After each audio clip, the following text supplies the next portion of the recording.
Tribos Podcast. Olá pessoal, sejam bem-vindos a mais um episódio do Tribos Podcast. É um prazer imenso estar com vocês. Eu sou o Dedé e aqui do meu lado está o Newton. Isso aí, estamos aqui começando mais um Tribos Podcast. E já convidando você a se inscrever no nosso canal, deixar um comentário, compartilhar, para que o nosso conteúdo possa chegar a mais pessoas aí. Valeu, gente, é isso aí. E antes de dar início ao nosso bate-papo de hoje, né, vamos aqui ao nosso patrocinador, né, que é o Lúpulo, cervejas artesanais. E o QR Code tá aí na tela, né? E toda semana tem uma novidade lá em relação a sabor, né? Teve uma semana passada que foi feito de limão, de Maracujá. Teve também de hibisco. Toda semana Show tem de uma bola. novidade lá no Lúpulo. De quarta a domingo, das 17 até o show vai acabar. Até ficar o último cliente. E também temos o apoio de CI Modas, moda feminina e também moda fitness, né? Para quem quiser ficar por dentro das novidades, dá uma olhadinha no Instagram. O QR Code também tá aí na tela, tá bom, pessoal? E não esqueça também que o Super Chat e o Super Gostei vai estar ativo para você dar aquela força aí pro Tribus Podcast. Agora eu peguei no copo que eu lembrei só do acabou minha Coca-Cola. Moça, eu passei isso o dia todinho com esse acabou minha Coca-Cola. Mas é isso aí, gente. Voltando aqui. Hoje nós temos mais um convidado aqui muito especial aqui pra gente bater um papo, saber mais um pouco sobre a vida dele, sobre os projetos dele, o que ele tem aí pensado e o que ele tem projetado aí. Hipólito. Eu só conheço como Hipólito. E qual é o seu sobrenome? Hipólito do Nascimento Gomes. Hipólito Gomes. Hipólito pra Gomes. ficar mais resumido. Conhecido como Hipólito da H2. É isso aí. Boa noite, pessoal. Eu queria agradecer o convite, né, de participar desse momento. É sempre uma oportunidade de levar mais ideias, mais incentivo, mais motivação às pessoas. Essa tem sido uma das minhas premissas, né, até quanto empreendedor, né, a gente fica feliz quando a gente enxerga que o empreendedorismo também é uma ferramenta de transformação, gerar emprego e renda, pagar tributo, mas não é só isso. É mais do que isso, né? Você tem a possibilidade de dia a dia estar sendo positivo na vida de cada um que participa ali de um projeto contigo, né? E eu fico feliz de poder estar aqui, né? Para a gente fazer esse bate-papo aqui que vai envolver aí uma série de coisas, política, empreendedorismo, né? Um monte de assunto aí. Vocês é que vão mandar aí o ritmo do bate-papo, né? E eu agradeço todos os, vamos dizer assim, essa linguagem nova do digital, né? Na televisão a gente falava só telespectadores, né? Agora é internauta, né? É um novo mundo. Daqui a pouco tem um metaverso. Já pensaram no personagem de vocês aí, já do metaverso? Isso é uma realidade que vai chegar logo, é breve, é rápido. Quinta-feira passada foi o Wilder, né? Que a gente falou muito sobre metaverso, sobre os criptoativos. A internet 3.0, entendeu? Tudo Ele sobre veio aqui, tecnologia ele isso. sabe muito. Ele é matriculado. A câmera que é essa, essa, eu me ligo mais aqui, né? Você pode ficar de boa, que tudo vai te pegar. Você me acha aqui. É. Achou H2, ó, H2O. Olha aí, já é propaganda já. E uma coisa que me deixou intrigado quando a gente tava, antes da gente começar, foi que tu falou que tu chegou aqui em Parauapebas de cadeira de roda. Não vim Empurrando, né? Não, né? Mas assim, eu cheguei em Parauapebas no momento mais delicado da minha vida. Esse é o fato. Eu sou imperatrizense, nasci no Maranhão em 82. Meus pais se separaram e meu pai veio pro Pará. E eu fiquei morando com minha mãe, Imperatriz. E os quantos anos tu tinha? No primeiro dia de 1997, no acidente de trânsito, eu perdi minha mãe. Eu tinha 14 anos de idade. E nesse acidente de trânsito eu quebrei o fêmur em 2 lugares. E fui para a cadeira de roda por um período, né? Na verdade eu fiquei por um período mesmo sem nem poder me locomover. Depois eu fui para a cadeira de roda, depois eu fui para a muleta. Teve todo esse processo. Então assim, eu cheguei em Parauapebas no pior momento da minha vida. Porque eu estava na cadeira de roda, tinha perdido tudo e acima de tudo eu tinha perdido minha mãe, né? Então não foi fácil, né? Normalmente as pessoas vêm para Parauapebas porque querem mudar de vida. Eu vim de forma, vamos dizer assim... Uma fuga. Não foi uma fuga, eu não tinha saída, né? Meu pai já morava aqui e eu tinha que vir morar com meu pai, né? Não que eu era contra morar com meu pai, mas isso nunca passou da minha cabeça de eu vir para outra cidade. Eu sempre falo assim, eu fui tirado de um lugar e colocado no outro. Eu era uma criança que morava num condomínio fechado, que tinha os colegas de colégio... E de repente eu acordei numa cama de hospital com alguém falando, a mulher do médico já morreu, que era minha mãe, né? Então foi uma loucura. Quando eu acordei, o mundo tinha virado de cabeça para baixo, né? E aí eu acabei vindo para Paropebas, não tive oportunidade de me despedir de colega, de condomínio, de amigos, de irmãos, porque minha mãe era casada com outro homem que eu tinha como um padrasto, mas uma pessoa muito próxima, e tinha filhos, e nós se considerávamos irmãos. E foi tudo, foi uma ruptura, foi muito, muito dramático esse momento para mim, né? E foi assim que eu cheguei em Paropebas. Por isso que eu, às vezes a pessoa me pergunta assim, Hipólito, falando aqui um pouco de política, né? Por que que tu entrou na política? Por que que tu se candidatou? Porque, veja bem, eu chego em Paropebas numa situação como essa. Tinha tudo para dar errado, né? É claro que eu não posso deixar aqui de forma alguma de dizer que, em primeiro lugar, foi Deus, que me deu capacidade de me reerguer, porque não foi fácil, né? Mas depois essa cidade, acolhedora, pujante, que me deu a oportunidade de reescrever a minha história, né? Nessa ânsia de reescrever, de começar logo, eu casei logo cedo. Com 17 anos, eu estava fazendo meu compromisso meu compromisso de casamento. E, graças a Deus deu certo. Eu tenho 22 anos de casado. Paropebas, eu construí família, ganhei amigos, me formei, estudei, me formei, fiz 2 faculdades. Eu sou contador e engenheiro civil pela Universidade Federal do Pará. Montei uma empresa H2, eu comecei ela com retalhos de adesivo. Hoje nós geramos entre todo o grupo, que são 3 empresas, para mais de 60 empregos diretos.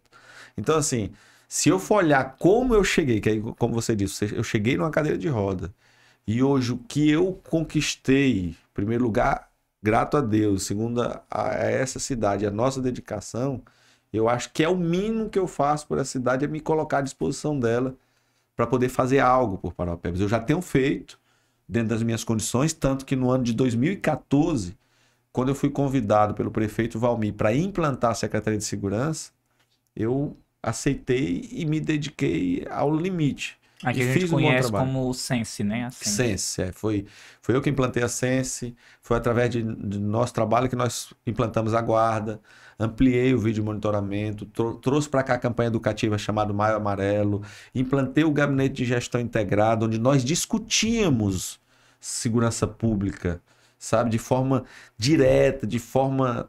Era praticamente diariamente, era eu, juiz Líbio, delegado Marcelo, coronel Queiroz, nós discutíamos segurança pública, nós tínhamos preocupação dos resultados, nós medíamos os resultados, nós planejávamos o que deveria ser feito, né? Infelizmente, depois que a gente saiu da secretaria, foi se deixando para lá, foi se tratando como uma secretaria qualquer, e não é. A Secretaria de Segurança, ela precisa de um olhar especial, tanto que por falta desse olhar especial, tá aí os números. Infelizmente, não é nem números, é vidas, né? Se você for olhar, a última informação que eu tive, que só no ano de 2022 já se foram para mais de 40 jovens que perderam sua vida. A gente tá no meio do ano ainda, né? E a gente está no meio do ano, né? Entre a criminalidade, os acidentes de trânsito e etc. Então, isso tudo envolve segurança pública, né? Isso tem que ser tratado com responsabilidade. E não se trata segurança pública mais de forma individual. Por isso eu tinha implantado aqui o Gabinete de Gestão Integrada. Porque tem que existir todo um entrelaço dos órgãos de segurança pública, do Estado, do município e possível, inclusive também do governo federal. Onde você puder buscar as ações, elas precisam acontecer. Certo? Então, assim, desde 2014 eu comecei a me dedicar a algo mais do que empreender. E eu, durante 15 meses, eu estive à frente dessa pasta, graças a Deus, fiz um excelente trabalho, até esqueci de trazer a revista. Eu tive a grata satisfação que isso não se acontece todo dia, não é todo juiz que se expõe a elogiar. E o juiz Líbio, que era o juiz da época, ele escreveu, né, na rede social e falou que a cidade de Paropebas perdia com a minha saída da Secretaria de Segurança pelo importante trabalho que eu vinha desempenhando, né? Tá lá na revista Olhares, inclusive, isso. E, assim, é um reconhecimento, né? Porque Sim. um juiz falar, ele viu a minha luta pela segurança de Paropebas, né?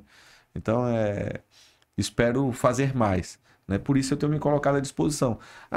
Não é porque porque tu quer ser. Não, é porque eu estou preparado para fazer um trabalho melhor para a nossa cidade. E já provei isso, tanto na iniciativa privada quanto no serviço público, né? Eu acho que é de uma extrema irresponsabilidade de alguém que se coloca à disposição da sociedade que não está preparado para fazer um trabalho ou não está vocacionado para fazer um bom trabalho, né? Porque assim, quando qualquer agente de serviço público, qualquer pessoa ligada ao serviço público passa a entender o resultado lá na ponta de cada erro ou de cada mal que ela faz, eu acho que ela pode perceber o que de fato ela está assumindo como responsabilidade, né?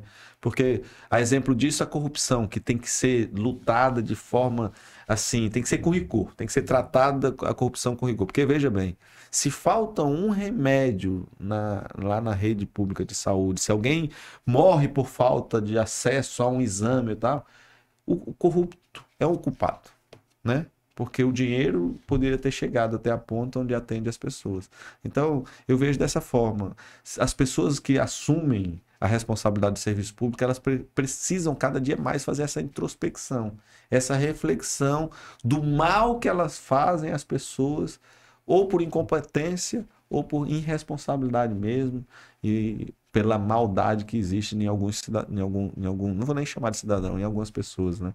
Eu passei uma época que eu era bem, assim, revoltado também. Eu colocava tudo como corrupção. Até eu assisti sobre... Eu vi lá um debate lá na Câmara lá e eu vi uns 2 deputados que falaram, assim...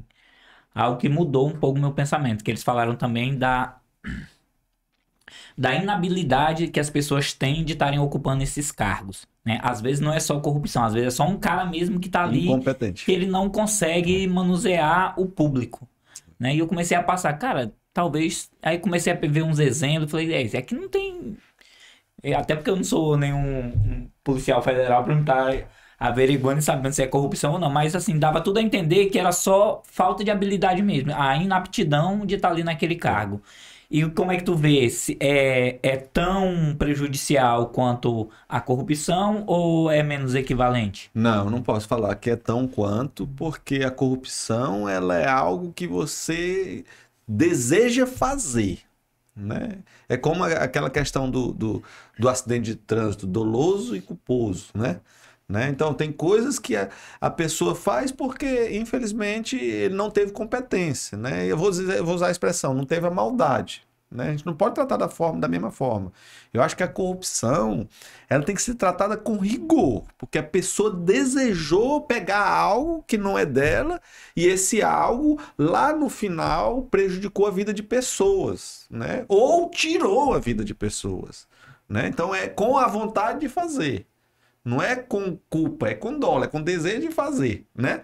Agora, a incompetência, ela também prejudica, certo? Mas não com o mesmo desejo, mas também prejudica, como você disse, também tem essa visão. Tem gente que atrapalha porque quer, tem gente que atrapalha porque não tem competência, né?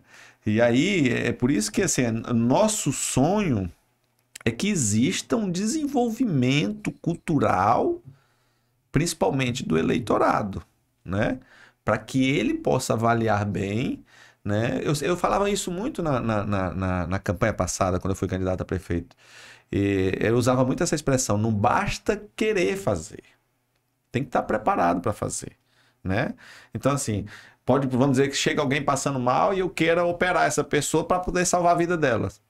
De repente, todos nós podemos querer, né? Nossa, se eu soubesse, eu ia operar ele agora para ele se salvar, eu preciso, né? Ou então, às vezes, até fazer uma massagem para poder recuperar a pessoa de um afogamento e tal. Mas, às vezes, a pessoa não sabe. Então, do mesmo jeito que tem que estar pronto para ser médico, tem que estar pronto para ser engenheiro, tem que estar pronto para administrar no serviço público, mas ainda não se trata como se deveria se tratar. Não é verdade? Então, assim, se não tem preparo, a pessoa vai chegar lá com a maior vontade do mundo e não vai realizar aquilo que queria fazer, né? Eu tive essa experiência como secretário de segurança, eu percebi o quanto que o conhecimento me foi importante, né? Porque eu tinha preparo para discutir trânsito, porque estudei um pouco na engenharia. Eu tinha preparo para discutir uma licitação, o princípio da isonomia, porque estudei isso na contabilidade, certo? Então, a gama de conhecimento que eu já vinha absorvendo, tanto de experiência, mas também de conhecimento que eu absorvi nos 10 anos de faculdade que eu passei fazendo 2 cursos, ele me preparou para que eu desempenhasse bem o meu papel, né? Aí veja bem, vou fazer uma comparação bem simples. O cara chega lá pro prefeito e diz: prefeito, aqui foi medido tantos metros cúbicos de asfalto, dá 3 milhões e tal. Aí o prefeito não sabe nem o que é 1 metro cúbico e 1 metro quadrado, não sabe diferenciar. Ele vai ter que assinar um papel só confiando na assessoria que ele tem. Se ele tiver um conhecimento básico, pelo menos mínimo, para saber diferenciar o que é 1 metro cúbico, o que é 1 metro quadrado, se tem um rumo, não, aqui tem uma disparidade, né? Você não convém comigo que é importante esse conhecimento para ele não ser também enrolado por um outro que está ali e que tem a maldade de enrolar ele, fazer ele assinar um papel que nem ele sabia o que ele estava assinando, né? Então isso é importante também. Agora, a gente não pode tratar com a mesma, não é a mesma, né? Querer fazer o mal é diferente de ter feito por imprudência, por imperícia, né? Os dois têm que ser evitados. Agora, um tem que ser condenado a rigor, que é a corrupção. Vamos regredir um pouco e vamos entrar na... Vamos pegar um pouco mais de detalhe da tua vida. Tu chegou aqui com 17 anos, Não, 14? 14. Aí logo casou Mas eu com 17. já conhecia Paraupebas, meu pai já morava, eu sempre vinha passar férias, sabe?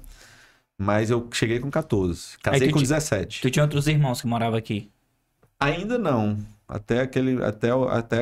Não, já tinha depois que eu vim, né? Mas antes, quando eu comecei a passar férias, ainda não, né? Mas quando eu vim, já tinha o Ângelo, que é um filho do meu pai com a minha madrasta. Eu não gosto de chamar isso de madrasta, parece que é forte, né? Assim, né? E não é ela, eu gosto da minha madrasta, sabe? Mas então, é porque solar... Não, é um nome pesado, é um nome pesado. Não sei por quê. Madrasta tem esse mar na frente, não sei por mar já. Mas não, minha madrasta, eu gosto dela. Dá uma puxada. A mulher do meu pai, né? Eu não vou chamar de mãe, porque minha mãe, eu tenho um respeito, tá na eternidade. E mesmo que eu goste da minha madrasta, eu não posso equiparar com minha mãe. Tá bom? Conta um pouco pra gente aí como foi o início do H2, entendeu? Como foi o... Não, calma aí. Não é isso, não? É isso, mas tipo assim, tu já chegou e conheceu sua esposa na igreja, na rua e casou. Não, nós nos conhecemos na primeira escola particular de Paraupebas. Eu queria abrir um parênteses aqui, até para homenagear a dona Cléia, que morreu na semana passada. Né, uma pessoa que eu acho que já deveria ter sido reconhecida como uma grande cidadã que Paraupebas teve. Inclusive, conheci ela ainda imperatriz, né, mulher do ex-vereador Dilon. A dona Cléia foi a dona do primeiro colégio particular de Paraupebas. E eu cheguei aqui, o primeiro colégio que eu estudei foi lá no Fênix. Inclusive, não tenho dúvida nenhuma que parte da minha vida, dos primeiros passos que eu precisei aqui, do meu preparo, vamos dizer assim, acadêmico, veio lá do Fênix e das instruções da dona Cléia, né? Então, que Deus a tenha, né? Ela, para mim, foi uma pessoa importante e Paraupebas precisa reconhecer quanto foi importante a dona Cléia. Infelizmente, às vezes, a gente quer reconhecer depois. Tem uma música que diz que quero flores em vida, né? A gente deveria reconhecer as pessoas enquanto estando em vida. Mas é importante abrir esse parênteses, né? Então, assim, eu estudei no Fênix e lá eu conheci minha esposa, Alessandra, né? A gente não estudava muito bem no colégio, né? Eu acho que dizem que esse amor e o ódio é muito próximo, né? Não sei o quê. Mas, assim, aí a gente acabou, no momento, namorando. E aí eu tive um outro acidente, né, de moto. E minha esposa foi uma grande companheira, sabe? Em todos os momentos. E ali eu percebi que aquela era a mulher da minha vida, eu não podia mais perder, sabe? Tanto que eu me casei novo e deu certo. Nós temos 2 filhos, o Heitor e a Isabela. O Heitor já tem 17 anos, a Isabela vai fazer 11, né? E graças a Deus tem dado certo, né? É outro ponto que, vamos dizer assim, que tem sido positivo para as coisas dar certo na minha vida, né? Porque a vida vai dando certo quando tu vai acertando. Cada coisa que tu acerta vai somando. E foi assim, eu casei com 17 anos, era um menino. Meu pai teve que assinar o documento, né? Que não podia casar, de menor. É isso mesmo. Aí casou, beleza. Ele falou, agora mais uma responsabilidade aqui, agora eu vou ter que tocar minha vida. Foi. No primeiro momento a gente tentou estudar, foi para São Luís estudar. Mas aí não deu muito certo a experiência de ir para São Luís estudar. Aí um dia... Meu pai sempre foi um homem humilde, simples, sabe? E nós tínhamos muitas dificuldades financeiras. Meu pai tinha... Ele trabalhava com o quê? Meu pai é torneiro mecânico até hoje. Torneador Hipólito lá na Rua A, esquina com a Rua 13. tá ali naquele lugarzinho há 31 anos. Sim, eu sei onde é. Muito É conhecido. bem antigo mesmo ali. Ó. 31 anos aquela oficina ali, né? E aí eu comecei a me sentir... Muro Branco. Comecei a me sentir incomodado com aquilo. Meu pai me sacrificando, tentando mandar o dinheiro, às vezes não dava certo. Aí eu falei, sabe uma coisa? Vamos voltar pro PEBA, vamos trabalhar, vamos correr atrás. Aí vim, passei no vestibular para contabilidade. Ainda não era o que eu queria, mas era o que tinha e eu fui estudar, né? Eu tinha uma coisa na minha cabeça, rapaz, esse negócio de não tá fazendo nada, vai estudar, vai ficar em casa assistindo novela, né? Então eu fui estudar, fiz curso de contabilidade, depois tive a oportunidade de fazer engenharia, que era o que de fato me identificava, né? E aí, depois, casei cedo, tenho 22 anos de casado já, tenho uma experiência boa já com casamento. E tu, em algum momento, trabalhou com teu pai? Pouco tempo, porque assim, eu cheguei com 14, casei com 17, nesse período ainda, eu tive um período que eu fui embora morar com a casa da minha avó, 6 meses, mas acabei voltando para cá. É uma longa história, se a gente for falar cada detalhe aqui não fala umas 3 horas, mas eu fui morar com minha avó ainda no Estreito, no Maranhão. Né? Porque jovem, cheio de trauma, tive dificuldade de relacionamento naquele momento com minha madrasta, que eu volto a falar, é uma boa pessoa, mas naquele momento a gente teve uma dificuldade, acabei querendo ir para casa da minha avó. Quando fui para casa da minha avó, mas depois lembrei que meu irmão tinha ficado para trás e seria injusto eu ir embora e resolver meu problema e não resolver o do meu irmão, que também estava órfão, né? Aí acabei voltando, né? Aí me acidentei. De novo fui para cadeira de roda, porque quebrei a canela, estourei o baço, tive que fazer uma cirurgia, porque dei hemorragia interna, quase morro. Vixe, mas eu ri aqui, mas o negócio foi mais sério. Eu ria sempre porque um acidente atrás do outro, cara. Não, mas foi grave, eu quebrei a canela, estourei o baço, dei hemorragia interna, tive que fazer uma cirurgia urgente, né? Então, assim, eu não tive... Passei mais 1 ano de novo me recuperando. Então, de 3 anos que eu fiquei com meu pai, 1 ano eu estava me recuperando do acidente, o outro também estava me recuperando, então trabalhei muito pouco com meu pai, né? Lá não... Mas hoje mesmo, não é que não deu certo. Não deu certo assim, não deu momento. Não deu momento, E aí tu foi trabalhar com o quê? Depois que eu... Foi estudar, né? Se for Não, aí eu fui estudar, mas antes de eu me formar em contabilidade, eu passei num processo seletivo da Vale. Trainee. Eu fiz parte da primeira turma de operação e manutenção da Vale. Tu é o único que não tem olheiras, né? Eu fiquei pouco tempo lá, né? Trocando turno, hein? Eu não cheguei a trocar turno, eu fiquei pouco tempo, sabe? Com 9 meses que eu passei o processo, foi mais de 4 meses, depois fiquei uns 9 meses lá. E com 9 meses que eu estava lá, eu percebi que não era aquilo que eu queria. Eu sou muito de fazer reflexão, sabe? Graças a Deus, Deus me abençoou com uma coisa que é de poder olhar lá na frente, sabe? Tudo que eu tô fazendo hoje, eu enxergo que aquilo vai me dar resultado no futuro. Tá entendendo? Aí é o olhar empreendedor, né? Eu tento me enxergar lá. Isso aqui vai me levar até onde? Aí quando eu não enxergo, aí eu recuo. Falei, não é por aqui. Entendeu? Então eu não me enxergava lá. E tem algumas coisas que eu acho e são muito importantes que eu pontuei, por exemplo. Eu saía de madrugada, chegava de noite. Saía de madrugada, chegava de noite. Aí um dia me deu um estalo e falei, e meus filhos? E eu não vou poder comer na minha casa, não vou poder almoçar com meus filhos, não vou poder uma hora buscar um filho meu no colégio. E eu acho isso importante, sabe? Aí eu falei, não quero isso aqui pra mim, sabe? Eu não tô aqui desprezando os que acham, tal. Cada um tem uma forma de pensar, mas eu achei que era importante eu buscar algo que eu tivesse tempo, que eu pudesse empreender. Não foi fácil, não foi uma decisão fácil para mim sair da Vale, porque meu sogro fez carreira na Vale. Foi uma pessoa que cresceu na Vale, então acaba que o sogro, ele olha o genro como um filho, né? Sim. E ele começa a querer ver o genro fazer a mesma carreira que ele. Tava né? lá no mesmo lugar. Aí quando eu falei, todo mundo disse, nossa, tu vai sair, tu tem uma carreira por aí. E eu comecei, logo que eu cheguei na Vale, eles souberam que eu passei no vestibular. E souberam que eu passei em primeiro lugar. Então, eu era da área de manutenção, mas na mesma hora eles me capturaram para a sala de planejamento. Pô, o cara passou em primeiro lugar na Universidade Federal, vamos deixar ele na oficina lavando piso, porque eu comecei lá lavando... Né? Perdeu o talento, né? Aí eles me jogaram para a área de planejamento. E lá, com poucos dias, eu comecei a operar um sistema chamado Sysman e eu discutia com os caras do sistema. Aí eles disseram, não, esse aqui ele é diferente, né?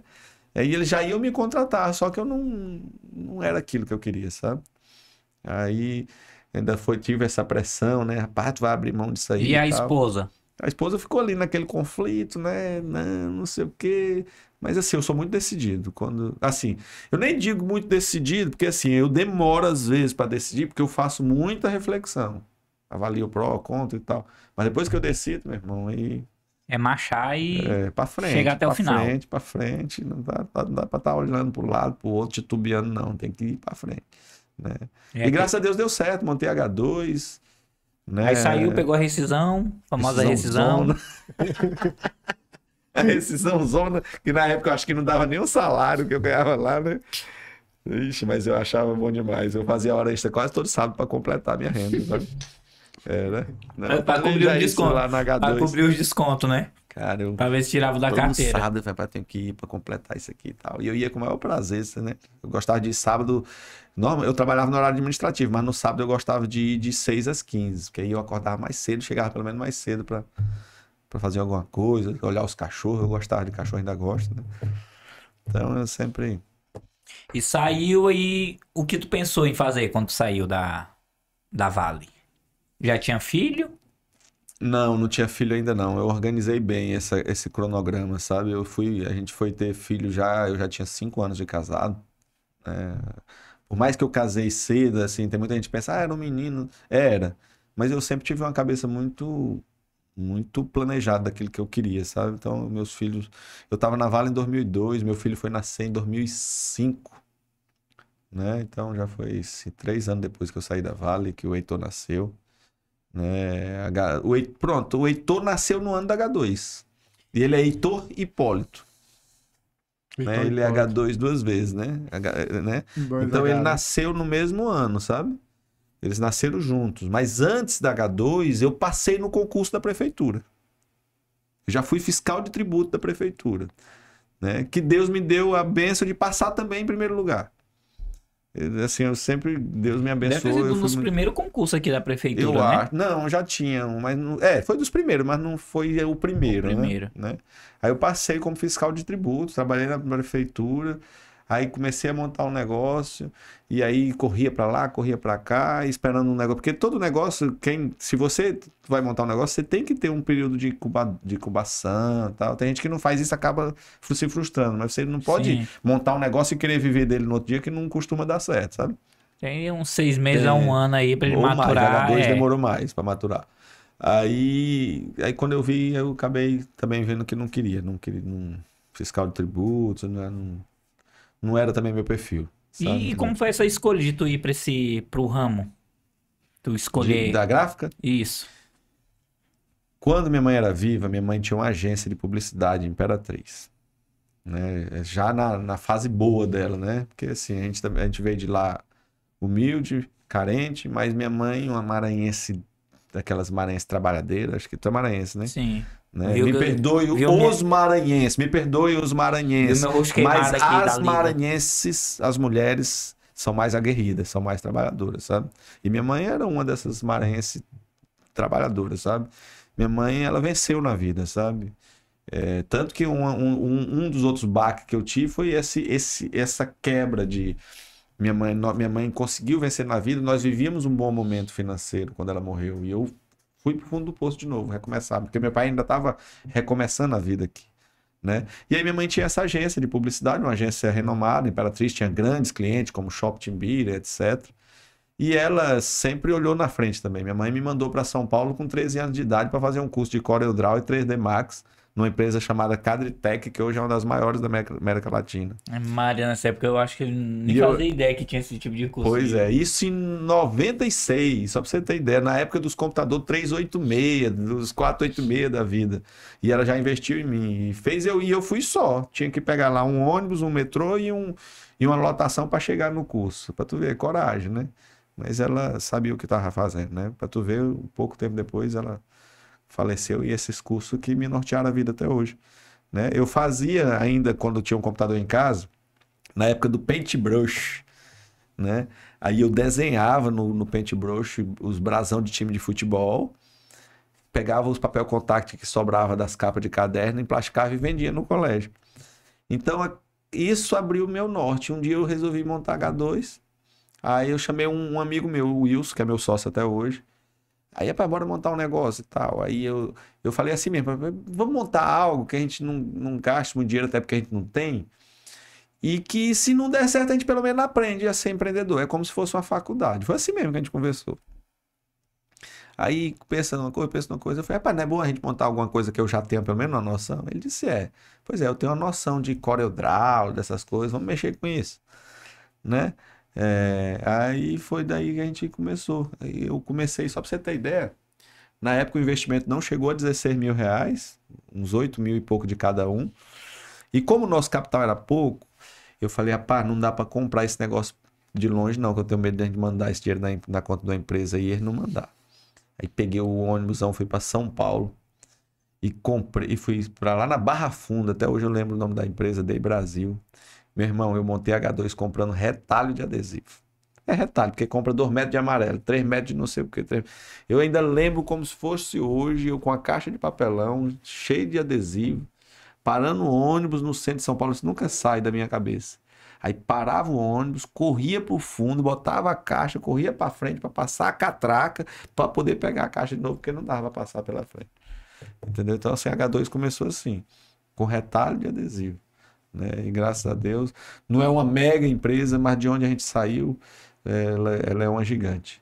Né? Eu sempre falo assim, o parâmetro não é com relação aos outros, é com relação a você mesmo. O parâmetro que a gente tem que anotar é de onde nós saímos, quais eram as condições que nós tínhamos e o que nós conseguimos, né? Até porque a nossa disputa, né? Muita gente diz que acha que tem uma disputa contra outras pessoas. Não é, a nossa competição é só contra nós mesmos, né? A gente sabe que no fim, né? Tem até um vídeo do Pedro Bial que eu acho muito interessante. Não sei se é o texto dele, se o texto é dele que fala sobre filtro solar, né? Mas a gente sabe que no fim é só nós contra nós mesmos, né? Então, assim, eu não gosto de fazer comparativo. Eu gosto de olhar para mim, de onde eu vim. Eu tinha tudo para não dar errado. A vida me preparou dessa forma. Tudo para dar errado. Perdi a mãe cedo, fui para cadeira de roda, depois fui para cadeira de roda de novo. Tudo dando errado. Mas eu nunca aceitei, sabe? Eu fui teimoso, sabe? Eu falei, não, isso aqui eu vou dar a volta por cima. Nessa pegada de que a gente só tem que ver a gente mesmo também no futuro e esquecer quem tá do lado, até porque a gente não vem da mesma condição que o nosso, digamos assim, o nosso concorrente ou a pessoa que tá no mesmo ramo que a gente não vem da mesma condição, a gente também não sabe a condição que ele tem pra estar ou maior que a gente, ou ter mais contrato, ou sei lá o quê. Então, às vezes é difícil, né, porque a gente tá sempre pegando pessoas que estão lá em cima pra estar comparando com a gente, isso acaba que a gente quer acelerar a marcha e acaba se perdendo nesse período de... E tem gente que acaba entrando na doença do século, na tal da depressão, da ansiedade, porque fica se comparando com outras pessoas que tiveram outras possibilidades, outras oportunidades e tal. Rapaz, cada vida, cada cabeça é um projeto, cada vida é uma vida. Eu acho que esse negócio de ficar se comparando não é legal não, sabe? Tem hora que a gente ainda dá uma espiada, né?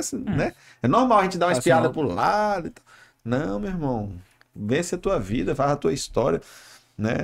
Eu tenho uma palestra que eu gosto de dar para jovens e eu falo o seguinte para eles, falo, olha, há sucesso no mundo dos normais. Todos nós aqui vamos ter sucesso nas nossas vidas, no nosso número, no nosso mundo, no nosso bairro, na nossa rua, onde for a gente pode fazer sucesso ali, no nosso reduto. Aí as pessoas aprenderam que quem faz sucesso é o Gustavo Lima, é o Neymar, é o Cristiano Ronaldo. Não é, meu irmão. Beleza que eles fizeram de uma forma gigantesca, mas isso não diminuiu o teu sucesso, não diminuiu o meu. O Tribus está aí, ó, estourando, todo mundo querendo participar. Eu tive que arrumar alguém para me trazer no Tribus, né? Há sucesso no nosso mundo. Tu tá fazendo sucesso, tu tá fazendo sucesso, eu tô fazendo sucesso na minha vida. Então, eu acho que a gente tem que mostrar isso para as pessoas, para que elas se sintam felizes, se sintam realizadas, sintam que elas estão tendo sucesso dentro da vida delas, né? E que nós podemos ser referência para as pessoas. Acho que é por aí. Há sucesso no mundo dos normais. É um caminho difícil, mas é só trilhar, né? Só trilhar. Deitadinho em casa, ele não vai pra frente não, mas se tu acordar de manhã cedo e todo dia caminhar um pouco no rumo dele, ele vai dar certo. Inspiração e transpiração. 90% transpiração. 10% inspiração. Eu tava lendo. Uma época eu li. Silvio Santos falou. Silvio Santos. Silvio Silvio Santos. Santos. O work. Eu tava lendo, eu li 3 livros do Paulo Vieira. E o último que eu li foi O Poder da Ação. Mexe muito com a cabeça da gente, porque às vezes a gente acha também que é só levantar cedo, acordar cedo. Igual tem aquele meme, né? Do cara tá com a Ferrari atrás. Se você quer sucesso, levante 5 horas da manhã. Aí tá lá um padeiro lá, né? Que levanta 5 horas da manhã e só faz pão, não tem a Ferrari, né? Então também não é só levantar cedo, né? Vai depender muito daquilo que você quer e se você planejou aquilo ali. Então essa é a questão também que tu falou, que eu achei interessante, de estar sempre visando na frente, de ver que resultado que isso vai dar pra gente. Se eu trilhar esse caminho, realmente, lá no futuro eu vou poder estar colhendo com esforço, com a gama de conhecimento que eu tenho, com os amigos que eu tenho, com as pessoas que estão ao meu redor me ajudando, ou não também, né? Que a gente também não deve só depender dos outros. Eu sou meio cético nessa questão de estar pegando inspiração dos outros, tá sempre tipo, vai lá que dá certo, vai lá que dá certo. Eu não vou falar o nome do meu amigo, mas um dia desse veio um amigo meu aqui, né? Aí fazia tempo que eu não via ele. Aí a gente conversou, aí na hora de ir embora, ele falou, não, bora, eu te dou uma carona. Aí a gente foi andando, aí quando chegou no final, eu não esqueço isso. E quando eu cheguei lá em casa, que eu fui descendo ele, cara, não desiste não, viu? Tá muito bacana. Aí eu olhei assim, eu falei, legal, né? Pela força. Mas eu, em momento nenhum, deixei transparecer que eu vou desistir de algo que eu tô dentro, né? Por outro lado, também eu sou, assim, meio decidido. Quando eu boto a cabeça, eu tenho na minha cabeça aquela coisa da palavra de rei, né? Palavra dada, não se volta atrás. Isso às vezes ferra muito a gente, né? Mas, sei lá, é uma coisa de caráter. Então a gente não deve estar medindo pelos outros. Eu acho que esse negócio de olhar na frente o resultado é importante. O plano B, ele é importante. E outra coisa, o que sobra daquilo que tu perdeu? Que tu errou? Entende? Também tem isso. Beleza, se não der certo, mas ainda... Tu lembra que eu falei, olha, vamos lá montar esse negócio, se não der certo, pelo menos a gente vai aprender a empreender. O dinheiro acaba que é mais barato que pagar uma faculdade. Então, assim, quando você pensa assim, rapaz, isso aqui, se der errado, ainda dá lucro. Mas o que é o lucro? Né? O aprendizado é um lucro. Né? A história é um lucro. Né? Eu falo pro pessoal lá na H2, falei, gente, graças a Deus hoje, talvez, eu até falo assim, talvez se eu fechar H2 e for viver de dar palestra sobre comunicação visual, porque as minhas planilhas, tudo é eu que crio. Né? Sabe? Eu conheço a fundo o processo. Sabe? Então, assim, é claro que eu tenho um prazer de gerar emprego, de estar junto, de ver. Aquilo ali não já é uma casa. Mas eu vejo outras possibilidades. Se eu quiser dar palestra, falar sobre o empreendimento, sobre a comunicação visual, estudar custo, análise de custo, onde é que estão os erros, onde é que estão as falhas, o porquê que as pessoas quebram na comunicação visual, né? Eu estou preparado para esse outro momento se eu quiser viver, como se fosse um coach da comunicação visual, né? Falar onde é que a contabilidade me ajudou, onde é que a engenharia me ajudou. Então, assim, tirar sempre você de pegar o limão e fazer uma limonada, né? É por aí, acho que a vida é isso. E essa pegada agora tá muito da gente vender o conhecimento da gente, né? Antes estava restrito a professores, digamos assim, né? Aí era poucos as pessoas que saíam dali, mas normalmente era um doutor que dava uma palestra. Tu tinha que ser PhD e tal. Hoje ninguém nem fala mais em PhD, né? Ninguém. Aquele, eu esqueci até o nome lá, o cara do Santander lá, que começou vendendo água, né? O cara foi dar palestra nos Estados Unidos, sem nenhum... o Rick Chester. Sem, né? Pra tu ver que o conhecimento, ele... Cara, mas aquele vídeo dele é forte, hein? O vídeo da água, 30 segundos, um vídeo. Hoje as pessoas investem muito no infoproduto, né? Ela desenvolve um plano de negócio, um curso bacana e vende aí pro pessoal. E o pessoal acredita e vai e compra mesmo. É igual eu falo, tipo assim, a vida é de 1000 passos. A primeira coisa que a pessoa tem que fazer é dar o primeiro passo. Sair da inércia. É o principal, né? É o mais difícil, mas quando a pessoa sai da inércia, ele tem a chance de... Aí sim, o Hipólito estava já estruturado com a sua empresa H2, gerando emprego, estava, digamos, estabilizado. E aí quando que... Aí tu tem sempre ensinamento, né? De melhorar. Aqui foi uma cidade que me deu oportunidades de crescer, de me desenvolver. Minha família está aqui, minha empresa está aqui, meus amigos estão aqui. agora eu preciso fazer mais. Eu Isso. tenho condições de agregar mais valor aqui pra minha cidade. Aí tu veio candidato, ou não, primeiro veio o convite pra participar Não, da... primeiro foi a secretaria. Foi. Então tu ainda não tinha esse pensamento político. Não Não, assim, de candidato, né? não, Mas de ajudar. diretamente não. Eu sempre gostei de ser líder, né? Mas eu não tinha esse pensamento, era muito novo. Tinha hora ou outra vontade de ver as coisas diferentes, de ver as coisas melhor, né? Mas não chegava a pensar em ser um candidato, sabe? Quando eu fui ser secretário de segurança, eu tive a percepção, e isso eu carrego de forma, eu até falo sobre isso, de que com preparo, mas tem que se unir isso de fato. E eu sonho muito quando se mudar essa questão da pessoa, porque assim, não é que discriminando, não é. Mas eu acho que as pessoas tinham que ter um processo seletivo mínimo para que ela tivesse assumisse alguns cargos, sabe? Então, assim, porque eu percebi como secretário que com preparo e com boa vontade eu pude fazer muito. Entendeu? E eu era subordinado. Eu não tinha um cargo outorgado pelo povo, né? Eu era subordinado a alguém que foi outorgado pelo povo, que foi o prefeito. Mas eu percebi que o meu preparo e a vontade que eu tinha de fazer naquele momento fez eu me destacar e prestar um bom serviço para a sociedade, né? Aí sim, quando eu saí dali, aí eu falei, nossa, e já pensou se eu fosse o próprio prefeito? Se o povo é que me contratasse? E é nisso é que a gente precisa esclarecer a população.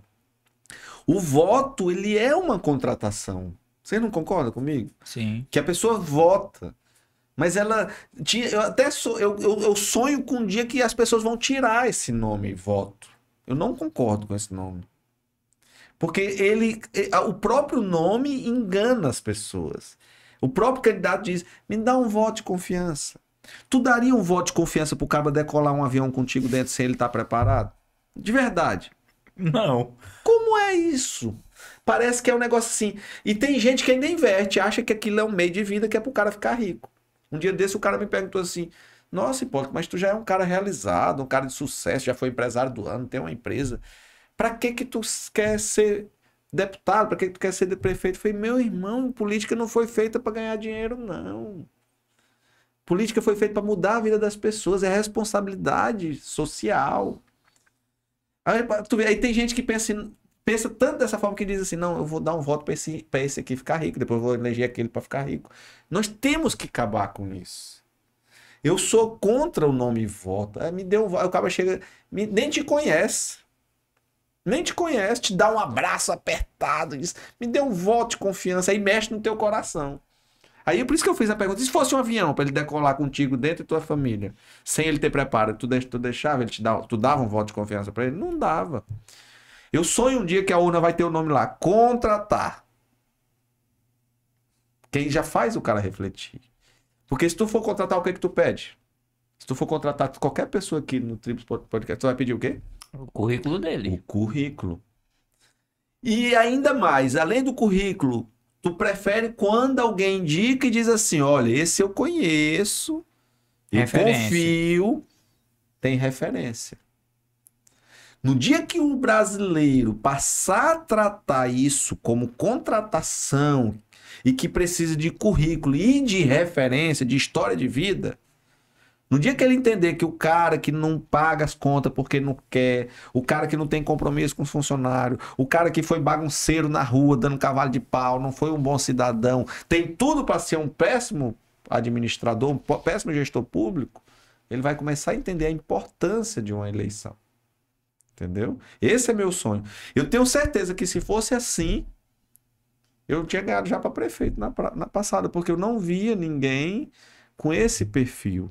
Sabe? Ah, e pode ser um sonho distante? Não sei. Mas vou sonhar e fazer minha parte. Não é verdade? Certo? Eu tenho que fazer minha parte. É claro que eu não vou também viver de utopia. Viver um cara que então também está vivendo fantasia. Por isso eu me adequo a algumas coisas que eu preciso. Eu preciso fazer uma campanha. Eu preciso levar minhas propostas. Acaba que a campanha tem custos. né? Eu preciso me adequar um pouco da realidade atual, porque é um momento transitório, até chegar no momento dos sonhos. Mas eu preciso defender aquilo que eu acredito. Então, esse é meu sonho, acabar com esse negócio de voto. Não é voto, gente, é contratação. Você contrata, não gostou, demite. Né? Demite. É o único momento que o brasileiro faz justiça com a própria mão. Não é verdade? É o único, é o único. A única coisa que ainda sobrou pro brasileiro foi o dia de fazer justiça com a própria mão, que é chegar na eleição e votar naquela pessoa e demitir o outro. Né? Porque nós não temos mais poder de nada. Até o que a gente pensa que vai dar certo, chega lá no STF, eles falam o que eles querem. Agora o Brasil ainda tem 12 que tá mandando mais do que o presidente. Né? 11 que tá mandando. Lembrei dos discípulos e misturei. Tem 11 que tá mandando. Judas lá, né? Tem um Judas. Né? Aí assim. Né? Eu diria para vocês, por exemplo, nós temos, às vezes a gente vê alguns casos, rapaz, fulano, se tivesse na Câmara aí, tem um cabo agora, não vou fazer para não fazer muita propaganda, não vou falar. Eu acho como fiscal o Aurélio importante para o município.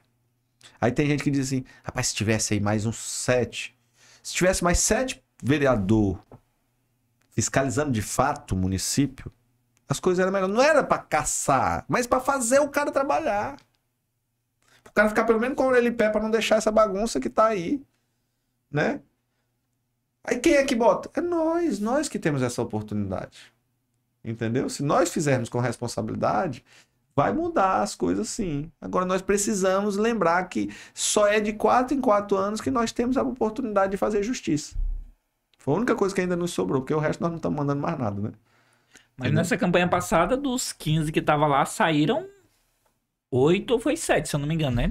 Pois é, mas praticamente... fizeram essa análise de currículo, referência, sabe? Aí já é o voto individual, já é com cada um, né? Cada um com sua consciência e com aquilo Não, que... mas é isso que eu tô falando assim, é esse momento que é importante olhar de verdade quem é o cidadão, o histórico dele, né, a tendência dele para não cometer erros, né? E eu estou citando aqui um exemplo do legislativo, mas o mais preocupante é o executivo, apesar de que eu acho que o Brasil, por exemplo, é um pseudo-presidencialismo. Sim. Nada me convence de que o Brasil... Qualquer hora a Câmara pode... Tudo quem manda é o Congresso, sabe? Ainda passa pelo Senado, né? Então, assim, a gente sabe que o presidente acaba que não manda muito pouco. Né? Quem manda mesmo é o parlamento. Isso Sim. também é a título de município, onde o prefeito quer mandar, mas precisa de ter uma maioria, né? Aquela velha governabilidade que tem que ter para poder fazer as coisas andar. Né?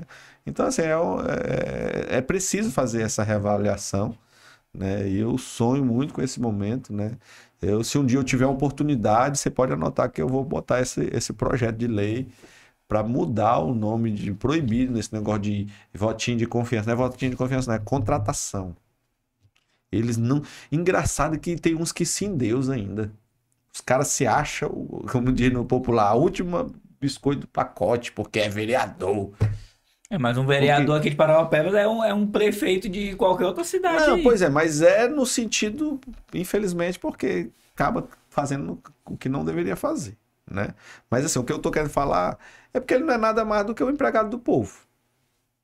Recebe o salário gerado dos nossos impostos. Foi colocado lá por 4 anos para fazer a vontade do povo. Mas aí fica lá, tem gente que acha eles tão grandes, tem uns que chamam ele de doutor, não sei o que, senhor. Né? Eu entendo que é uma autoridade, entendo, certo? Mas não é nada mais, nada menos do que o empregado do povo. Qualquer cargo, vereador, prefeito, presidente, todos são empregados do povo, né? As coisas tinham que ser diferentes. Mas nós endeusamos tantas, achamos, né? Nossa, não sei o que, o cara é tão grande, não sei. Tem que mudar muita coisa ainda no Brasil, né? Trazer muito pro... Mas parte disso é dos próprios que estão lá, né? As leis que eles fazem só para estar se protegendo e tá cada vez mais se distanciando do povo. O povo tem cada vez menos autoridade sobre tudo que eles fazem lá, então acaba que a gente tem que tomar cuidado com quem a gente bota para vigiar o galinheiro. Pronto, aí nós fica, né? Nós escolhe quem pode escolher as próprias leis para poder se beneficiar, né? Aí se torna... Fica até ridículo, né? Tem hora, porque os caras fazem muita coisa para se proteger, né? A gente vem assistindo aí um bocado de coisa no Brasil que vem se decepcionando. Mas ainda, eu vou voltar de novo nesse ponto. Mas ainda temos o poder de decidir. Ainda, eu não sei até quando, né? Mas ainda temos. É o único momento, eu queria falar aqui, ó, eu vou olhar para aquela câmera. Gente, é o único momento que ainda o brasileiro tem poder. É no dia da eleição. É o único momento que o brasileiro pode fazer justiça com as próprias mãos. Lá é você e você mesmo. Não se preocupe. Tem gente que diz, não, eu vou saber, não sei o quê. Eu calculei as urnas, não sei o quê, para poder bitolar. Não é, não. Chegou lá, não, porque o cabo tentou lhe comprar, lhe deu uma cesta, lhe achou no dia da sua necessidade, mas chegou lá, a sua consciência ainda vai lhe dizer. Porque eu sempre digo, gente, quem compra, tenta comprar o cidadão, na maioria das vezes já usou o dinheiro do cidadão para pegar o cidadão na fragilidade dele e tentar comprar ele, né? Pegou o dinheiro que já era dele e comprou ele. Mas lá na hora ainda dá tempo de lembrar que você estava quase sendo enrolado. E chegou a hora de você fazer a justiça com a própria mão, certo? O brasileiro é tão... Eu acho interessante, isso é estranho, né? Mas o mesmo brasileiro que vende o voto por uma necessidade, eu não quero julgar aqui isso, né? Que é um debate bem amplo. Eu sou mais decepcionado com, às vezes, o empreendedor que poderia ter protegido pelo menos uma parte da sociedade para não ser alcançada por isso, do que quem, infelizmente, está à margem da sociedade. Às vezes, num dia passando fome, ouviu um filho chorando no quarto por falta de leite e chega um infeliz com a cesta para dar uma... E ele precisava. E ele é tão honrado que ele promete o voto. Ele chega no momento lá e ele ainda cumpre, né? Então, assim, como é que a gente vai olhar essa pessoa que foi atacada no seu extremo de necessidade, né? Nós precisamos fazer ela repensar. Não, você foi induzida. É por isso que existe uma tendência de querer uma maioria necessitada para ser mais fácil se permanecer no poder, né? Se trabalha uma política de necessidade, né? Tem grupos políticos que fazem isso. Para quê? Porque é mais fácil de se perpetuar no poder. Porque se tem dinheiro, se tem alguém que está precisando se vender, ou vender o voto, não é nem se vender ou vender o voto, se tem um caminho para se perpetuar no poder. E é isso que nós temos que... como é que rompe isso? Demora, mas é com educação, com acesso ao primeiro emprego, com esclarecimento, com informação. Aí como que muda? Se quem tá no poder é quem gere todas essas pastas aí. É por isso que eu tô falando. Nós temos que fazer a nossa parte. O Hipólito, mas tu é um beija-flor jogando água nessa floresta aí pegando fogo. Poxa, mas se eu não fizer a minha parte, e aí? Né? Tem uma frase que diz que o grande problema não está no barulho dos maus, está no silêncio dos bons. Não é verdade? Quando o bom se cala, o mal faz a festa. É mal com X, é? Não, mal com X. Mal com X, sei lá. Não é não? Isso não? Bora ver quem fala essa frase aí. Descobre aí, o Google ajuda. O Google dá ajuda já. Dá uma mãozinha rapidinho aí pra ver quem é o dono dessa frase aí. Sim, mas e aí? Aí tu foi convidado... Aí viu lá, não, se eu tiver na cadeira, eu posso fazer isso aqui multiplicado 10 vezes. Meu coração abriu, eu falei, rapaz, eu posso fazer mais. E a campanha, como é que foi a tua jornada na campanha? A primeira eu nem consegui ser candidato, para te explicar de verdade. Eu tentei ser candidato em 2016 e eu tive um monte de problema, eu era muito imaturo politicamente. Eu tive um partido, naquela época tinha tal das coligações, meu irmão, aquilo, falar igual lá na minha terra, meu irmão, aquele tal de coligação, aquilo não era cor de Deus, não. Coligação, vou lhe falar o que era coligação, era um partido com dinheiro tentando comprar um que não tem dinheiro. Era. Às vezes eu ia lá, tinha meus candidatos no meu partido, aí ia lá conversar com outro partido, a primeira coisa que o presidente do outro partido dizia, o que tu tem para dar para os meus candidatos? Qual é o teu partido? Na época era o PPL, Partido Pátria Livre, em 2016. Aí ia para outro, o que que tu tem para... Aí daqui a pouco até os teus candidatos estavam olhando para ti e disse, e para nós, tu não tem nada. Não tem só nem pros outros. Não, eu não tinha nem pros outros, Pois nem é. pro nosso. Aí você hoje tu tá indo lá pros outros Eu lá e falei, nós. meu Deus do céu, aí eu não consegui ser candidato. Aí para piorar, tinha outro com meu nome sendo candidato. Doutor Hipólito. O doutor Que tem Hipólito. essa confusão até hoje. Respeito, gosto dele, achei ele um cara fantástico, inteligente. Uma época eu achei que era a Mas, mesma gente, eu pessoa. não sou doutor, eu nunca fiz doutorado. Apesar de já ter estudado, já ser pós-graduado, mas o doutor é o doutor e eu sou o Hipólito, sabe? E eu chego, às vezes, quando as pessoas, por respeito, ainda me chamam de doutor, né? Ô, doutor Eu Hipólito. falei, não me chame de doutor. Até um tempo atrás eu pensei que fosse a mesma pessoa. Ó, eu errei, mas é da mesma pegada. É o do Martin Luther King. Pronto. E Malcolm X, eles eram ali figurinhas da Revolução, né? Dos Estados Unidos. Aí, assim, acabou que ele decidiu ser candidato e eu, com todas as dificuldades, falei, rapaz, não vai dar certo dois Hipólitos sendo candidato. Aí, percebi que não era o meu momento, né? Aí, não consegui ser candidato em 2016. Fui conseguir ser candidato em 2020, que foi a minha primeira candidatura. Já não existia mais coligação. Montei um time, tinha 23 candidatos a vereador junto comigo. Mas foi uma campanha pé no chão, né? Dentro das minhas condições financeiras. Eu quero abrir aqui outro parênteses importante. Meu irmão, se fizer os mesmos caminhos, só chega nos mesmos lugares, não é verdade? Então eu escolhi e ter mantido o caminho diferente para chegar em um lugar diferente. O que é o caminho diferente? Para eu fazer tudo aquilo que eu sonho por Paraupebas, eu preciso lutar para me eleger sem débito aos grandalhões que querem mandar no poder. O que eu estou querendo dizer com isso? A maioria dos candidatos, eles se rendem a alguns investidores que depois tomam conta, tomam fôlego, te pressiona, acaba, aí tu não consegue fazer mais nada. Então, assim, até agora, o que eu tenho feito é campanhas dentro das minhas condições financeiras. Eu gasto o que eu tenho, o que eu posso e o que me é saudável gastar. Porque eu tenho que entender que aquilo que eu gastei, eu não tenho direito de tentar recuperar para mim, não. Eu tenho que ver a única coisa que eu tenho de benefício no mandato é o salário. Certo? Então, assim, as minhas campanhas são enxutas porque eu faço aquilo que eu tenho condição financeira de fazer e que não me dê nenhum sentido de... Porque tem gente que às vezes até gasta muito porque acha que depois tem direito de recuperar, tirar o dinheiro de volta. Isso é errado, isso é corrupção. Entendeu? Então eu não procuro mega investidor. Ah, se chegar alguém lá e Hipólito, tá aqui 5 milhões para tua campanha, eu vou perguntar para ele, meu irmão, mas tu quer gastar 5 milhões na minha campanha? Por quê? Isso tem alguma coisa errada, né? Talvez o cara Eu sou mais bonito que os outros. o cara vai dizer, não, mas aquela conversa, não é 5, depois eu tiro 10. Não, meu irmão, não é assim. Quanto é que tu pode fazer pra gente tentar fazer um bom trabalho pela cidade? Se for só 50 reais, deixa só 50, leve os outros. Porque senão vai ser mais do mesmo. Tu tá entendendo?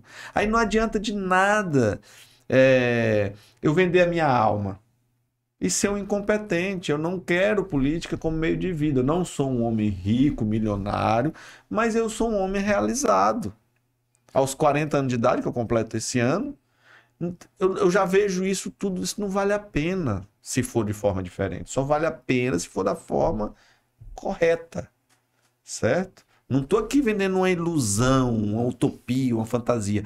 Eu vendo e falo de uma possibilidade real, porque eu tenho visto o meu crescimento, tenho visto as pessoas cada dia com a cabeça mais aberta e vejo uma possibilidade real das coisas acontecerem.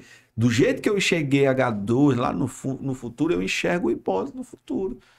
Eu enxergo o passo que eu vou dar agora, a importância, as possibilidades. Enxergo o que eu posso fazer nos próximos 2 anos, se tudo der certo agora, para eu ter outras possibilidades em 2024. Aí, de forma saudável, eu estou construindo um projeto que vai me levar para um patamar aí que eu possa, sim, fazer um trabalho para a sociedade com liberdade e independência. Né? Não é que eu... Não, tu não vai depender de ninguém. Vou. Mas tudo vamos construindo aqui de forma saudável. Tá, né? Aí, para isso, demanda tempo.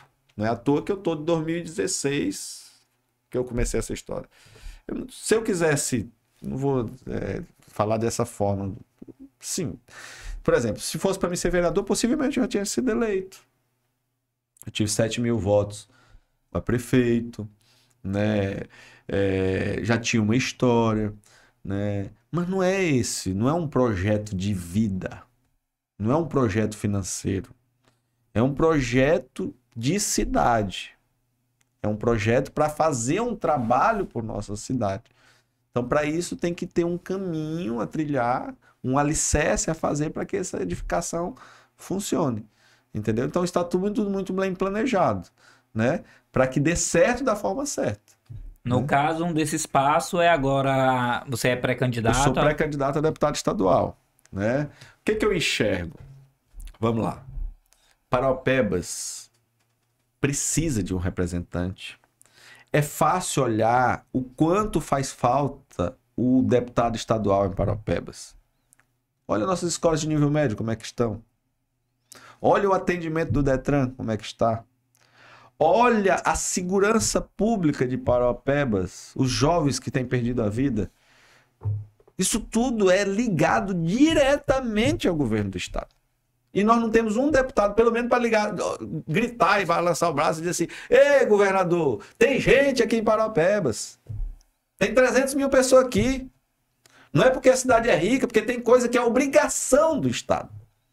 Aí o município não tá bom, aí o estado também não, como é que nós fica? Não é verdade? Então essa representatividade ela é importante.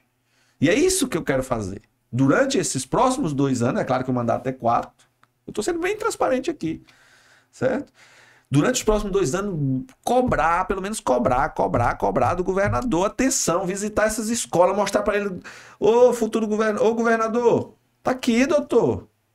Nossos meninos tudo aglomerado num lugar só, os meninos no puxadinho, não sei o quê, essa logística aqui não funciona. Um olhar dentro de Paraopebas, né? E Paraopebas tem condição de fazer 5 deputados, porque tem 180.000 eleitores.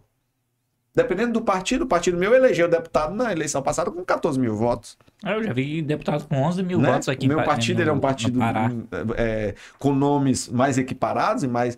Então, assim, nós temos condições de fazer. Nossa vizinha, Curionópolis, tem deputado para brigar por lá. Por que nós não temos o nosso aqui? Entendeu? Fazer um bom trabalho para que a gente tenha musculatura, estrutura para em 2024 brigar por nossa cidade. Com visão macro, com visão de grupo. É claro que a gente tem que enxergar esse contexto para poder, eu vou falar isso de forma muito clara, eu não concordo com esse governo que está cuidando de Paraopebas. Certo? É claro que a minha forma de fazer oposição é diferente. Eu não sei ficar chamando os outros ladrão, bandido, corrupto. Até porque aquilo que pra gente chamar, a gente tem que provar, não é verdade? Sim. Eu sei que alguma coisa de errado está acontecendo, porque é dinheiro demais e serviço de menos. Certo? Então, assim, eu não concordo com essa gestão e vou continuar lutando por um tempo melhor para Paraopebas. Agora, para isso, a gente tem que se estruturar, porque eles estão com a chave do cofre, deixaram a cidade com uma grande parte dela necessitada, precisando de políticas públicas, e aí eles criam um aparato de permanecer no poder. Né? Enche a folha de pagamento, certo? Bota soldado na rua e tem para mais de 1.000 pessoas, possivelmente, que tem só o dinheiro caindo na conta e não está nem trabalhando. E essas milhares de pessoas elas vão para a rua levantar bandeira, se movimentar, estão nas redes sociais aí dos candidatos do governo, comentando, compartilhando. Dá a sensação de que os caras são queridos mesmo. Ah, mas também, com tanto funcionário da prefeitura sem fazer nada, meu irmão. Enquanto nós estamos trabalhando, enquanto tem gente subindo essa serra, trocando turno, levantando de madrugada, tá entendendo? Correndo atrás da vida, tem gente aí só porque balançou a bandeira do vereador fulano de tal, brigando por ele nas nossas redes sociais e enrolando os outros, fazendo os outros acreditar que os cabas são bons mesmo. Isso aí, meu amigo, nós temos que crescer para poder combater isso. É necessário, senão a gente não combate.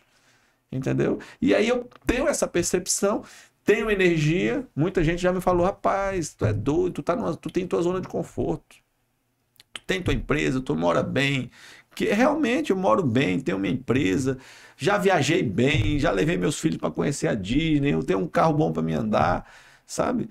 Mas isso, e se eu não brigar por minha cidade, minha realização e meu legado fica como? O que eu fiz por isso aqui? Eu tenho que fazer algo, entendeu? Então eu tenho energia. E eu vou gastar, enquanto eu tiver essa energia, eu vou lutar por Paraupebas, né? Posso até parar um dia, mas no dia que eu parar, eu vou fazer assim, ó, tem uma paz de espírito do que eu fiz por minha cidade, entendeu? Eu tenho a tranquilidade de ter lutado de fato por Paraupebas, sabe? Mas eu desenhei isso, planejei da forma como deve ser, né? E tô aqui, ó, focado para que as coisas aconteçam da forma como tem que acontecer, né? Para que ser certo, porque só para ganhar por ganhar e fazer ser mais do mesmo, para decepcionar as pessoas, aí não tem sentido, é melhor ficar fazendo papel na H2 mesmo. Imprimido lá, né? É. Ei, deixa eu te falar. Quando tu foi convidado pro governo do seu Valmir? Seu Valmir, tô chamando. Nem tenho intimidade com ele nunca nem. Mas nós costuma chamar Valmir de Todo seu mundo- Valmir, eu também só todo chamo mundo seu fala, Valmir. chama o seu Valmir devido a história dele, talvez, na E a cidade, experiência, né? É, Já um homem mais maduro, né? Pra não... sim. Ele te fez esse convite aí. Como que tu viu esse convite, né? Que tu aceitou e passou lá 15 meses, né? 16 meses. E a tua saída? Tu saiu do governo? Tu saiu definitivamente do governo ou tu foi para outra pasta? Não, eu saí. Eu saí. O Valmir, ele, assim como eu, ele é um engenheiro, né? Só que eu tenho um pouco mais de percepção política, né? O Valmir não tinha essa percepção política, né? Foi até boa a experiência, porque estando lá dentro eu percebi como funciona a engrenagem e algumas coisas você não pode ser radical demais, né? Não pode tratar como privado. Não, você tem que ter. Até porque precisa de uma transição, né? E ainda mais quando se olha os projetos sociais, eles têm que ser cuidados, né? Não pode falar, não, eu vou gerar emprego. Beleza, mas até que tu gere emprego, tem gente passando fome, meu irmão. Você tem que cuidar dela agora. Ah, não, tem gente dizendo assim, não, porque eu não vou dar o peixe, eu vou dar a vara para pescar. Bacana, mas até esse peixinho ser fisgado, às vezes a fome não espera.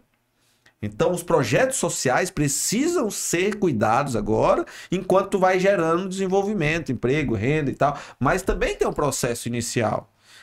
A fome, ela não faz, não dá para, tem gente que não dá tempo para esperar mais, né? Os projetos sociais têm que funcionar bem, tem que ter um. Então, assim, o Valmir era muito progressista, muito tanto que as grandes obras de mobilidade de Paraupebas foi ele que fez, né? Mas ele faltava um pouco de política, de social, né? E isso atrapalhou o governo dele. Chegou um momento e não tinha governabilidade, né? Sou contra a corrupção, mas não adianta você querer governar de costa para a Câmara. Isso não existe. Utopia, né? Você precisa trazer a Câmara, fazer eles entender.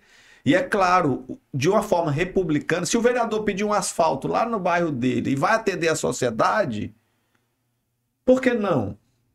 Não é para a sociedade? Agora, se ele está representando o bairro dele e é necessário, isso é uma coisa normal, republicana, né? Ele não pode pedir dinheiro para ele comprar fazenda, isso aí não, né? Botar o cara na secretaria para comprar fazenda em um ano, que nem está acontecendo agora nesse governo, em um ano os caras comprando fazendas, pelo amor de Deus. Corrupção não, agora governabilidade é necessária. E o Valmir rompeu com tudo, assim, acho que ele se perdeu um pouco. Rompeu com a imprensa, rompeu com a Câmara, rompeu com a sociedade, né? Com os movimentos sociais, e o governo dele entrou em erupção. Aí a secretaria que eu tinha pego, que eu ia montar mais projetos ainda estava. Nós não tínhamos usado ainda nem 30% da estrutura que existia no cargo do salário, ele começou a apertar. Porque ele estava desesperado, ele também entrou num momento de crise financeira, né? Se eu não me engano, pode olhar os números. Esse ano, no final do ano, só esse ano vai arrecadar mais do que o governo inteiro do Valmir. Porque tem uma expectativa de arrecadar 3 bi esse ano. A expectativa. Estava 2,100 a expectativa de arrecadar 3 bi esse ano. E o governo do Valmir inteiro, acho que não chegou a 3 bi. Acho que é 2,4, 2,7, sem coisa bem. 3 bilhões é muito dinheiro. É muito dinheiro, né? Então, assim, aí o Valmir entrou naquela crise e começou, aí eu vi que eu não ia chegar um momento que eu não ia mais render ali por causa da crise do governo. Mas aí eu tracei metas. Eu falei, não, mas eu vou plantar a guarda, vou trazer o convênio disso, vou fazer isso. Aí eu fiz um papel, isso aqui são minhas metas. Isso estava dentro da minha cabeça. Vou cumprir essas metas e aí eu entrego a secretaria, porque eu não vou me afundar junto com o governo que não perdeu o foco. Não estou aqui falando mal do Valmir, ele se perdeu nesse momento, né? E eu vi que não era mais saudável permanecer naquele governo. Então, eu mesmo entreguei a parte, falei, seu Valmir, tá aqui, minha missão tá cumprida, vou voltar para minha empresa. Não foi fácil tomar essa decisão, porque eu era um jovem, tinha essa pressão também. Quantas mil pessoas não queriam ser o secretário de segurança naquele momento? Né? Tinha o status, que muita gente se empolga com o status, né? O juiz me respeitava, o coronel. Mas isso, graças a Deus, Deus não me deixou e vai descer. Eu percebi até onde eu tinha que ir e da onde eu tinha que sair. Aí eu pedi para sair do governo, entendeu? Não fui para outra pasta, não. Desliguei mesmo e... O governo do seu Valmir, nessa questão da população, ele foi eleito, digamos assim, numa... Como é que estão chamando agora? O voto de revolta, né? Ao que tá aí, né? Porque ainda foi emparelhado com um candidato do governo, digamos assim, de última hora. E ainda assim ainda foi bem apertada a votação, né? Devido a esse voto de revolta. E ele acabar rompendo, então, no caso, foi essa perspectiva política que faltou nele, o tato social, de interação com a população. Duas coisas que foram graves, que eu acho que faltou pro Valmir. O tato social, né? O relacionamento ruim com o legislativo, né? E não respeitar, não entender a importância da imprensa naquele momento. Hoje eu acho que a imprensa está um pouco mais fragilizada, né? As redes sociais deram outras oportunidades de levar informação para a população, né? Olha aqui, nós estamos aqui, né? Você não precisa da SBT, da Globo, não sei o que, nós estamos aqui de uma forma livre, né? Ficou mais fácil de levar informação. Mas aí, nesse momento, o Valmir trabalhou, era muito austero, eu achava isso interessante. Se você fosse fazer uma licitação, qualquer coisa, ele te perguntava, cobrava, queria saber o resultado. Isso é importante, coisa que eu tenho praticamente certeza que não tem nesse governo. E cada um toca uma secretaria como se fosse uma prefeitura, cada um fala o que quer. E essa bagunça que tá aí, certo? Aí é a porteira fechada. E o cara toma a secretaria tua, como se fosse sabe? E o Valmir, ele era muito austero. E assim, um outro ponto importante, ele esses dias me elogiou, eu nem lembrava disso. Ele estava numa reunião com o pessoal e ele me elogiou pro senador Zequinha Marinho. Nós fomos fazer uma visita lá e ele disse, Zequinha, o Hipólito é um homem de confiança. Ele falou assim mesmo, o Hipólito, quando foi fazer o concurso da guarda, o treinamento da guarda, várias pessoas rodearam ele tinha orçamentos de treinar a guarda por 1 milhão, por 1 milhão e tanto, por não sei o quê. E o Hipólito correu atrás de um convênio com o Estado e treinou a guarda municipal a custo zero. Na época, ele ficou encabulado com isso, né? Porque quem tem má intenção, ainda mais porque eu poderia fazer por um processo de inexigibilidade, né? Criar lá os títulos, ver os títulos da empresa, não precisa, isso aqui não precisa, contratar direto. E quem tem má intenção, o que é que faria? Vai lá, cobra 10%, faz um negócio. É isso que, infelizmente, o povo faz, né? Quando ele viu, o que eu fiz foi tirar os processos de licitação e fazer um convênio com o Estado para treinar a guarda a custo zero. Ele viu a minha responsabilidade com a coisa pública, sabe? Eu economizei para o município mais de R$1 milhão só no treinamento da guarda. Porque eu não quis contratar a empresa. Eu fui lá no IESP, fiz um convênio com o Estado e a guarda foi treinada, né? Então, ele percebeu ali o quanto que eu era responsável com a coisa pública e sou sério com as coisas que são do povo, né? Infelizmente, não é isso que nós estamos vendo, certo? Eu me entristeço profundamente quando eu vejo, rapaz, aqui ninguém é bobo. Dá uma olhada aí em Paraupebas, fulano que assumiu a secretaria 1 ano atrás, não tinha nada. O quê? Vereador que ganhou um dia desse com 1 ano, já não sei. Como? Um salário de 12 mil? Que tem desconto, tem não sei o quê, não sei o quê. Nós só não enxerga quem não quer, meu irmão. Não é verdade? Só não enxerga quem não quer o que está acontecendo. Paraupebas sofre uma hemorragia. Paraupebas sofre uma hemorragia. Eu não sei quanto tempo Paraupebas tem sangue ainda para aguentar o que está passando, sabe? Virou um descaso com a coisa pública. Volto a falar, não sou o tipo de pessoa, até porque a gente vê as coisas acontecendo, mas não vê o ato. Até porque se visse o ato, a gente tinha que ir lá e denunciar mesmo, né? Mas é só dar uma observada que vê como é que tá o descaso com a coisa pública, né? O pessoal brincando aí né? Não estou generalizando, não posso dizer que são todos os vereadores, são todos os secretários, mas tem uns casos aí, meu irmão, que tá dando na cara o que os caras estão fazendo. Lamentavelmente, é brincar com a cara do povo, né? Nós estamos saindo, nem saímos de uma crise ainda, saímos de uma, entramos em outra, né? Quando foi acabando o Covid, aí os caras resolvem brigar lá em cima, né? Aí todo mundo tentando, arquejando, tentando fazer as empresas sobreviver e os caras brincando com dinheiro público. É lamentável. Ah, é, né? A gente nem entrou nessa parte da tua empresa, como foi que tu passou pelo Covid com a empresa, porque fechou lá. Fechava quando mandava fechar, só que nós éramos assim, nós somos essencial, né? Porque nós produzimos informação. Por exemplo, tinha que fazer muito banner, adesivo para botar em alguns locais e acabou que a gente, de forma restrita, a gente fechou, reduziu o quadro, não mandando embora. Eu criei uma estratégia interna. Eu chamei os colaboradores e disse, olha, aqui tem até seu fulano e fulano e fulano que é do grupo de risco, né? Vamos trabalhar para manter eles em casa, nós que somos jovens e somos de menos risco? Vamos. E assim nós fizemos. Mandamos para casa aqueles que precisavam ser protegidos e que tinham alguma comorbidade ou tinha idade mais avançada, porque eu tenho funcionários com idade mais avançada. E nós jovens fomos para a batalha. É assim que a gente vence a vida, né? 300. Nós fomos os 300. Eu fui para a batalha todos os dias. Não tem...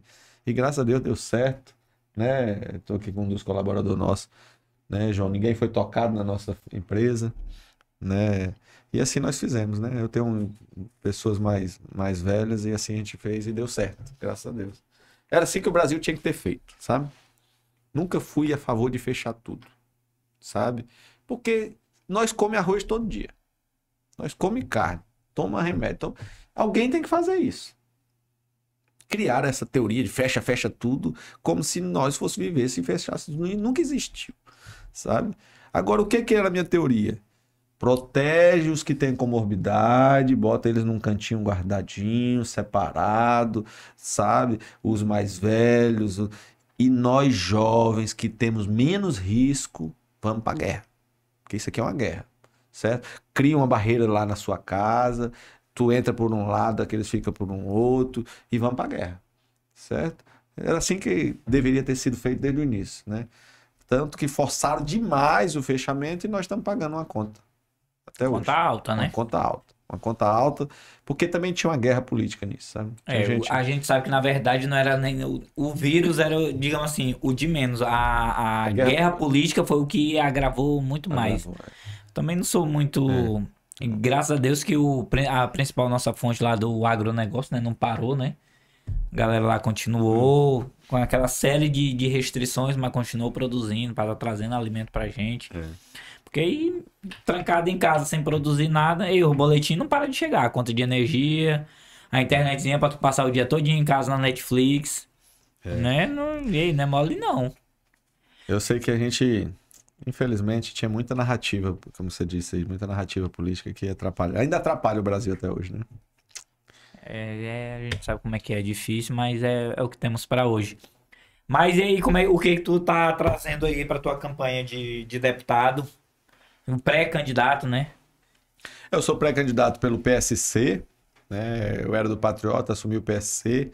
Queremos trazer uma nova roupagem para o PSC, mais inclusiva, né? É um partido cristão.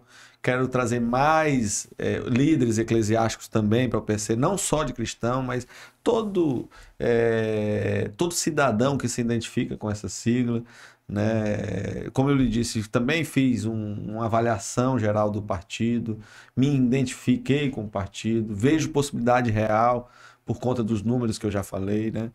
E venham de novo com a mesma proposta, né? Falando de ideias, falando de projetos, falando de quem eu sou, de quem eu fui, da história que eu venho escrevendo, do que eu tenho de preparo, para que eu possa ser um bom representante, né, legislativo no estado do Pará. Né? Então, assim que eu estou caminhando essa campanha, muito otimista, sabe? Eu me realizo.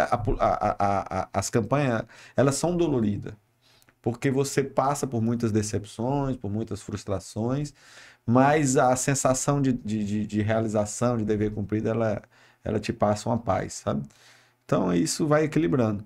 E estou aí numa possível coligação, já somos da base do pré-candidato a governador Zequinha Marinho, né, ligado ao Bolsonaro, né, eu tenho um perfil mais de centro-direita, né, esse é um perfil meu, mas não, como o nome mesmo diz, centro-direita, mostra que eu não sou um radical, não sou um extremista, eu sou uma pessoa acessível, inclusiva, né, respeito todas as situações, né, claro que eu defendo a primícia Deus, pátria e família, mas eu respeito o que as pessoas decidiram fazer, desde que respeite o direito. A gente sempre fala que o direito de um acaba quando inicia o do outro, né? Eu acho que as coisas têm que haver respeito, né? Mas eu sou ainda de uma base muito conservadora.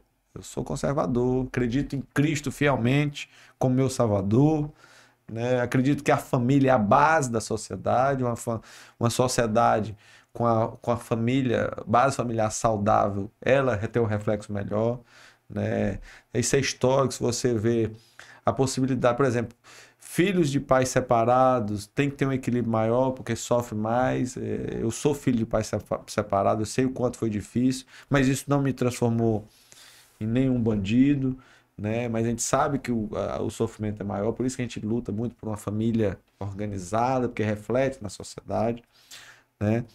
Então, assim, esse é meu perfil. Estou otimista para o que vai acontecer esse ano, né? Acredito no resultado positivo e acredito que o meu desafio maior vem nos próximos anos, né? Porque o pessoal fala, é difícil ganhar. Não, difícil é realizar aquilo que você sonha, né? E assim, eu já tenho na minha cabeça que eu vou lutar muito. Eu não quero decepcionar as pessoas e não vou decepcionar as pessoas. Eu vou fazer um bom trabalho. Então é isso, né, gente? Hipólito, muito obrigado aí por ter participado com a gente aqui, batido esse papo aí, falado um pouco de você, da sua carreira, dos seus sonhos, do futuro que você tá pensando aí, da sua trajetória como um todo, né? Muito obrigado de verdade por ter participado aqui com a gente. Eu que agradeço, né? Eu fico feliz de bater esse bate-papo. Vocês veem aí que a gente até sai da política, né? Na maioria do diálogo, né? Porque assim, a política é só um detalhe, né? Eu gosto de conversar, gosto de falar de todas as áreas da minha vida, da área do empreendimento, da área da política, da minha história de vida, né? Eu acho que Deus me permitiu passar por todas essas dificuldades para que isso fosse usado de forma positiva na vida das pessoas, né? Tem muita gente que se vitimiza, né? Ah, não, eu sofri, eu passei por isso, eu não sei o que, por isso que não deu certo. Não, eu pelo contrário.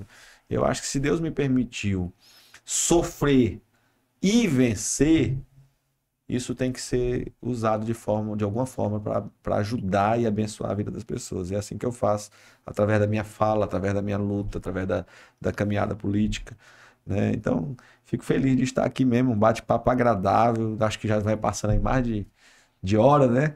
E se a gente se empolgar, que conversa mais de umas 2 horas, né? Conversa, papai, mas a gente tem tempo ainda, né? Então, Mais pra frente aí a gente conversa mais. Vai vir aqui, eu espero poder vir aqui como candidato, de fato. Porque agora todo mundo é pré-candidato. E não falar mais direcionado à política mesmo. Proposta, ideia, um negócio mais enxuto, né?